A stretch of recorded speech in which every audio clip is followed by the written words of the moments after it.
Dan saya baca mengakhiri khutbah pada hari ini apa yang khatib membaca pada hari berkenaan, saya ingin meninggalkan beberapa pesanan. Pertama, kita hendaklah berwaspada daripada terpengaruh dengan pemikiran khawarij yang melampau, sama ada dalam percakapan, tindakan, dalam urusan beragama, serta tidak bermudah-mudah menjatuhkan hukum terhadap orang yang tidak sependapat dengan kita. Kedua, doktrin khawarij merupakan satu barah kepada pemikiran umat Islam yang perlu ditangani dengan bersepadu dan saksama menerusi dialog serta dakwah. Ketiga, umat Islam perlu bersatu dalam membina kekuatan dan menguruskan sebarang bentuk perselisihan dengan santun dan tenang agar tidak membawa kepada perpecahan yang merugikan dan merapuhkan kekuatan umat. Okey, kita husnuzon.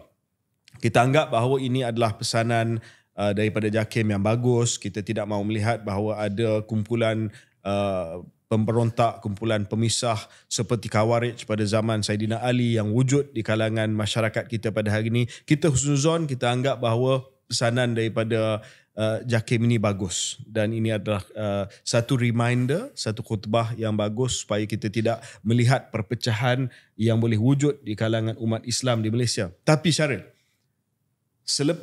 something dalam kepala saya bila saya dengar khutbah ini, saya kata, what if ada orang yang akan label penyokong politik ataupun penyokong parti politik yang lain sebagai khawarij. Ini yang benda yang bahaya. Sebab saya dah syak, mungkin ini adalah satu mesej yang umum, yang bagus daripada JAKIM. Tetapi saya risau akan ada orang yang akan label another side khawarij. Dan ini akan terus menyumbang kepada perpecahan yang melanggar ketetapan ataupun isbat ketiga khutbah tersebut, iaitu umat Islam perlu bersatu, membina kekuatan dan menguruskan sebarang bentuk perselisihan dengan santun dan tenang. And surely enough, Syaril, right on cue, sehari selepas khutbah itu, saya dah mula baca dalam media sosial daripada akaun-akaun Saitro PH yang memang jelas Saitro PH, ini akaun-akaun yang saya rasa ramai yang mengikuti media sosial tahu bahawa ini adalah penjilat tegar PH dan juga Madani. Mereka dah start label seteru mereka, political opponent mereka, iaitu PAS basically, sebagai khawarij. Dan saya melihat bahawa ini adalah trend yang sangat-sangat bahaya.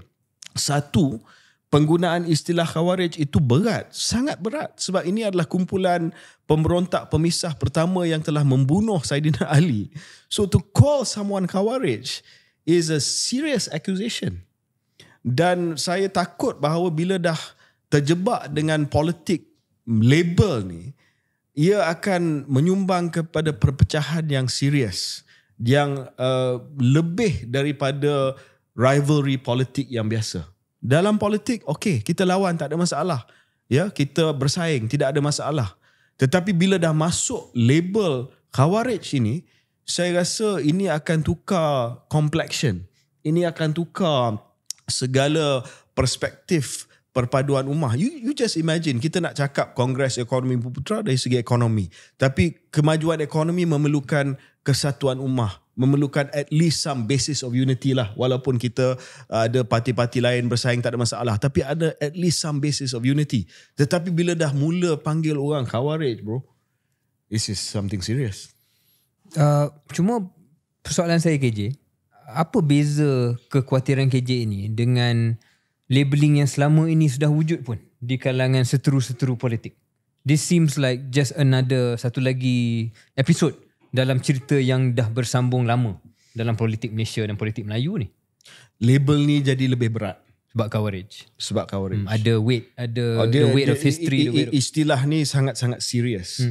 Dia bukan setakat walaun.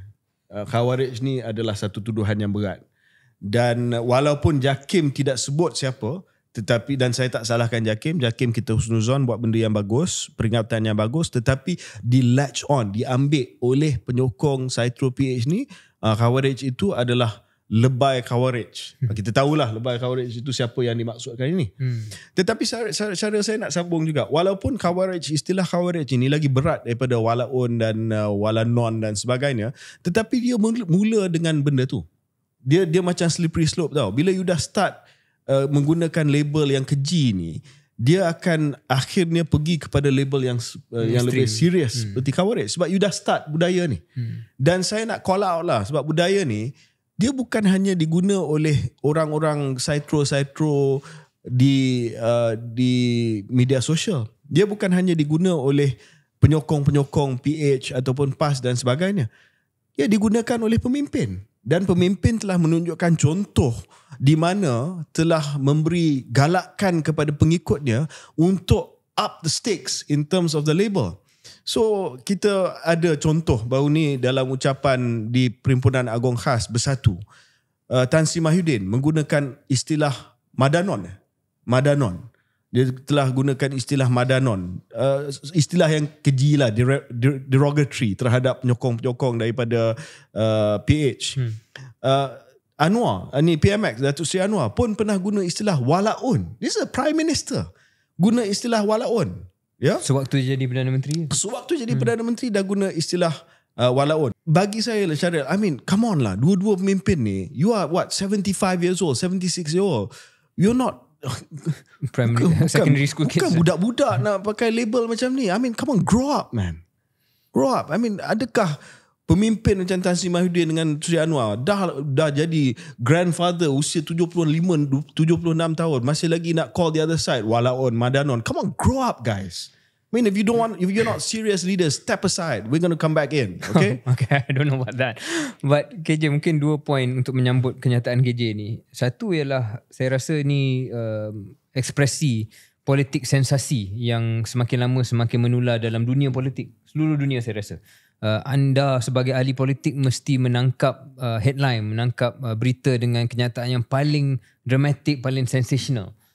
Dan menjadi boring politician yang bercakap tentang dasar ni, orang dah tak nak dah. Orang nak benda yang sensational. So sometimes dia bawa kepada sini. So I think there's a long term problem there. Kedua ialah bagi saya point yang lebih mungkin fokus tentang Malaysia. This labelling, saya faham apa yang KJ kata, ni dah bawa kepada yang ekstrim. To be fair KJ, dia dah bermula lama. Waktu saya mula masuk politik, dia taklah Khawarij. Tapi mungkin kita pernah dengar bahawa kita ni adalah golongan liberal. Ya, tak samalah, jauh. Ya. It's different bro. I mean, that's more ideology kita boleh terima lah. Konservatif, but I don't know KJ. liberal. Saya rasa dia disebabkan bila orang tak setuju dengan kita punya pendirian tentang apa-apa, dia akan melabel kita dengan cepat. Dan kita dah terbiasa dengan keadaan ini sampai ia bawa kepada keadaan yang sekarang ni lah. Saya faham apa yang KJ kata. Saya cuma nak katakan this is not something that happened selepas 2022. Dia bukan selepas Kerajaan Madani dengan Perikatan Nasional ni bergaduh barulah keluar. Ia adalah sambungan daripada apa yang saya nampak bermula daripada lama lagi. Itu satu. Kedua ialah ya, saya setuju bahawa tak patut kita label lawan politik kita Khawarij dan sebagainya. But ada segmen, ya. Saya harap saya boleh cakap ni tanpa diserang, tapi kalau serang pun nak macam mana lah.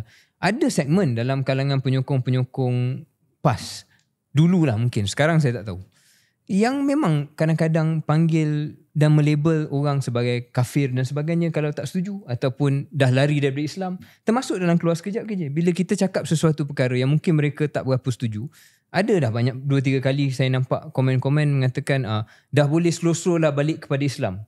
Maknanya pandangan yang kita cakap ni bukan Islam, ataupun menunjukkan kita ni dah lari daripada Islam. Bukan hak kamu untuk menjatuhkan hukum. So I agree with your point, but I think all sides, semua pihak mesti berhenti untuk melabel, terutamanya kalau dia berkenaan dengan akidah, dia berkenaan dengan keadaan. It's not your place lah, bukan kerja you untuk buat kerja Tuhan ni.